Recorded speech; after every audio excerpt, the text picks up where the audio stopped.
We are building an operating system for Africa's booming CPG supply chain. Some of the problems that we faced are just a lack of visibility and access to financial services.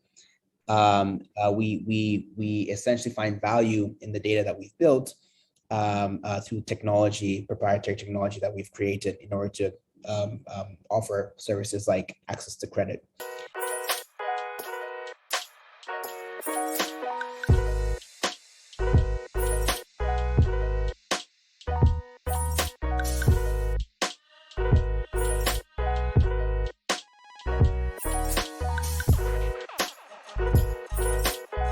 Hey guys, what's up? This is Mac from Founder Africa, and today we're talking to Calvin Usiri of Ramani. So Ramani is a Tanzanian startup founded in 2020 that's building financial infrastructure for Africa's supply chains and has now joined Y Combinator. That's the world's top startup accelerator.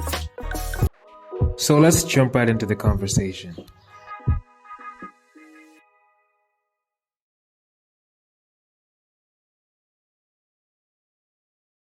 So could you just start us off with explaining what Ramani is and like what you guys do, or like the problems that you're solving in Tanzania?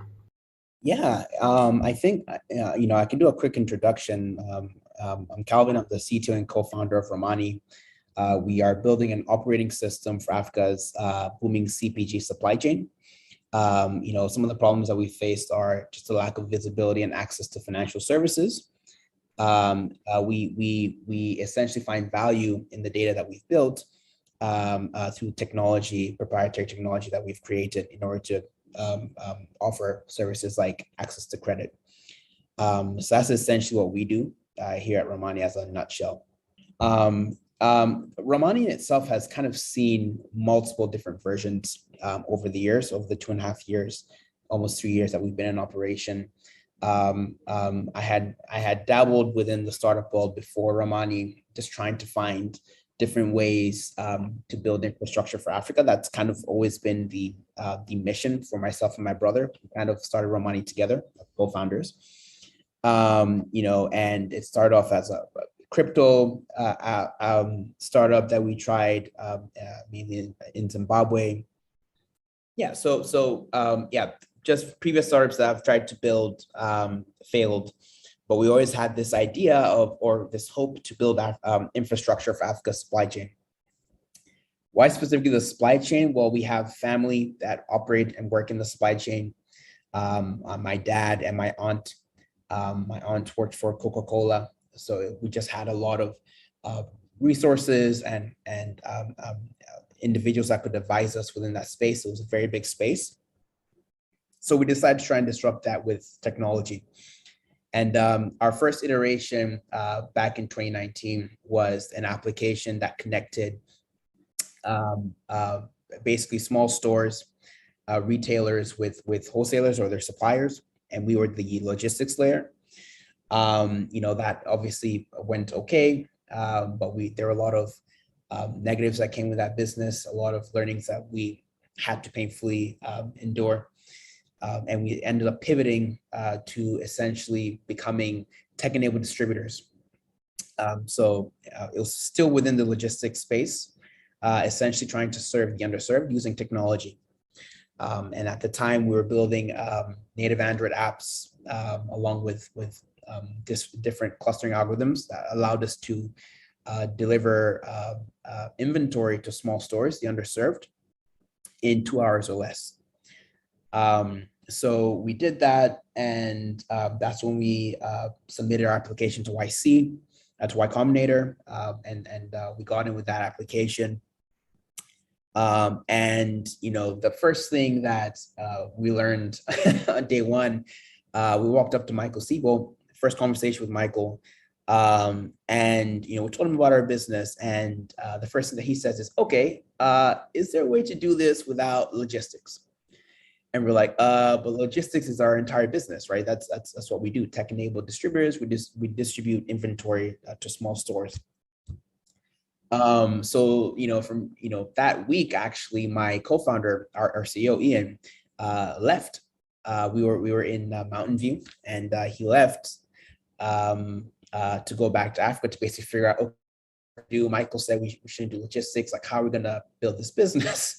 Basically pivot and start from scratch. So he went back to be with our customers, to be in the market, to learn from the environment. I stayed in California, and I went through part of the program until essentially the pandemic kind of hit. I think it was February is when I decided to fly back to Tanzania. So we're tech-enabled distributors for a bit until, we kind of realized, what, I think Michael had a point. And we had really great YC advisors as well that were kind of pushing us to a more pure software play, because that's just where the highest margins actually are. And that's where, if you look at the common characteristics of monopolies these days, it starts off with proprietary technology, right? So we're like, okay, well, how do we do this thing within the supply chain? An area that we know very well, but focus solely on software, delivering a SaaS product, but also finding ways to capture value on top of the infrastructure that we've built, the digital infrastructure that we've built. So that's where the kind of term operating system came from. Yep. And that's where we're in now. Yeah. So a lot of learnings, a lot of, being sensitive to the market, a lot of, being able to make decisions. You don't really know where those decisions will take you, but you're fairly confident that, okay, this is not where my heart is, and I think we should pivot to this, and just executing on those decisions. Yep. So along this journey with Ramani, are there any lessons that you've learned, or things you wish you knew, things you wish you knew in advance, things you wish you'd done differently? Like, do you have any of those experiences? Yeah, that's a very good question. I think the first thing that I would like to say is, I think it's very important for founders to embrace breaking points. I'm asked a lot as a technical founder, you went down this journey, things broke, what would you do differently?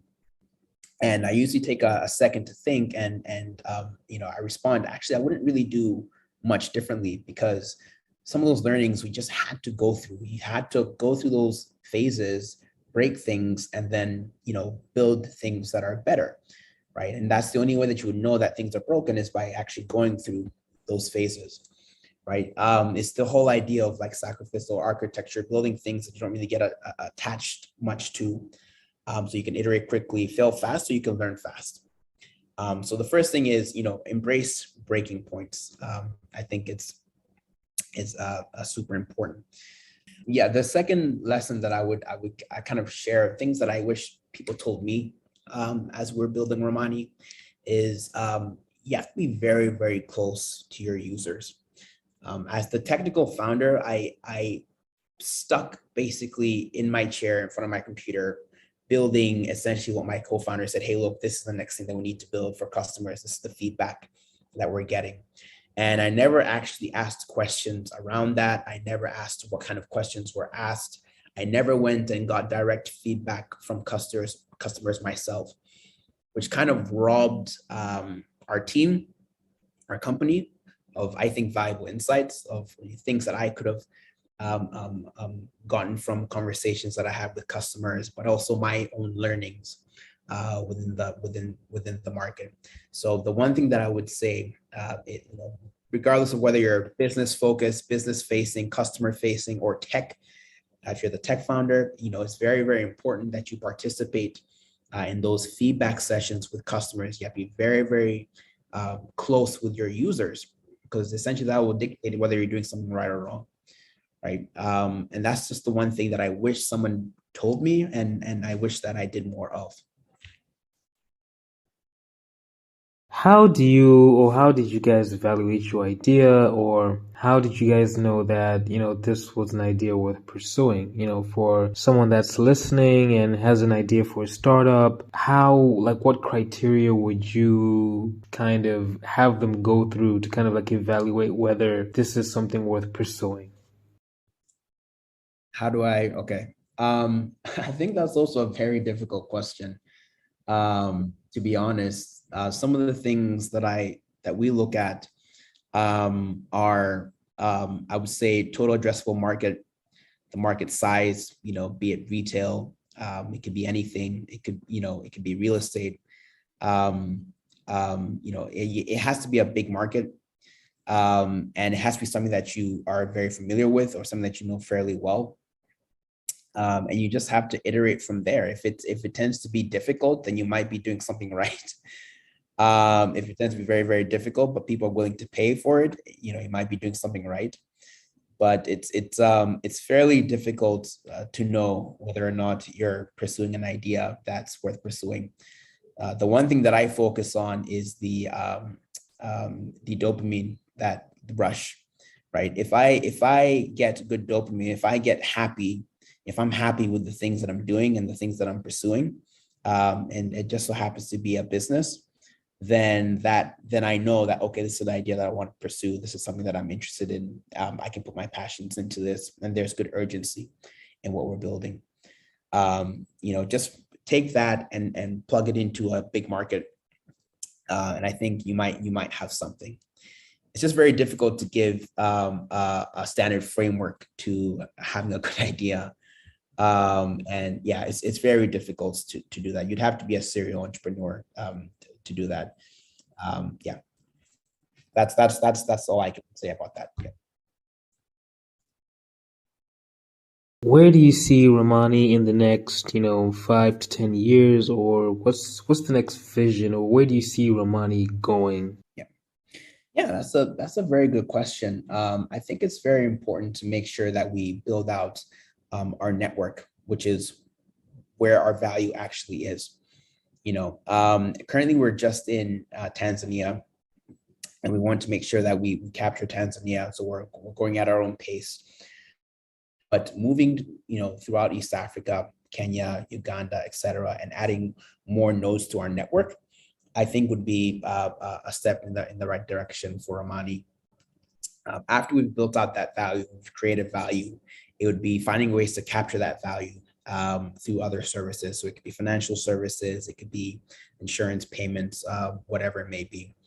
But the idea is build out that network, create value first. Once we've created value, we capture that value through different services on top.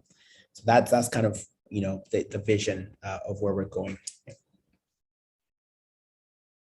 So there you have it, how two brothers never gave up and kept iterating until they found a problem people needed a solution for. Today they're building infrastructure for Tanzania's supply chain and have even participated in the world's top accelerator. You guys are truly founders and difference makers. Thank you everyone for tuning in, and hope I catch you in the next one.